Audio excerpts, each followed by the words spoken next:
महाराष्ट्रातील प्रत्येक घटनेवर असणार आहे आमची नजर। शेती, राजकारण, समाजकारण, क्रीडा, मनोरंजन आणि बरंच काही। आपण पाहताय महाराष्ट्रातील वेगवान न्यूज चॅनल स्वराज्य लाईव्ह। वनवासी कल्याण आश्रमशाळेत शिकणाऱ्या 6 वर्षाच्या नेत्राचा दुर्दैवी मृत्यू। शिक्षकांवर हलगर्जीपणा केल्याचा ठपका। डॉक्टर, शिक्षक व संस्था चालकांवर गुन्हा दाखल करण्याची मागणी। संस्थेच्या विरोधात पालक आणि नातेवाईक संतप्त। मृतदेह ताब्यात घेण्यास नकार।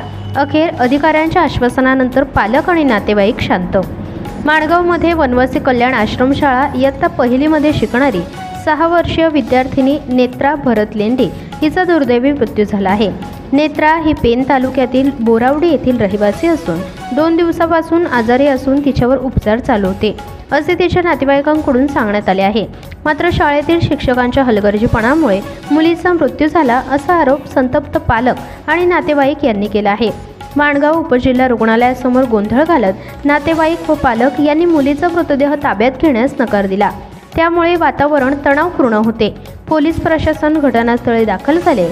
अखेर वरिष्ठ पोलीस अधिकारी व आदिवासी विकास प्रकल्प विभागाच्या अधिकाऱ्यांनी चौकशी करून कारवाईचे आश्वासन दिल्यानंतर वातावरण शांत झाले आहे आणि मृतदेह नातेवाईकांच्या ताब्यात देण्यात आले आहे।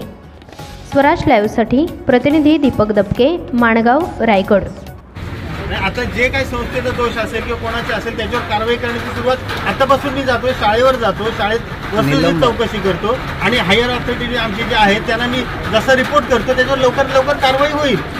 आणि आमच्या शासकीय म्हणजे आम्ही शासनाचं असल्या अनुदान त्यांना संस्थेला देतो आणि मॅनेजमेंट सगळं संस्थेचं असतं। संस्थेचं जर काय असेल तर संस्थेला आम्ही कळू किंवा तो रिपोर्ट आपण म्हणजे शासनाला देऊ आणि लवकरात लवकर कारवाई होईल एवढं मी आश्वासन देतो।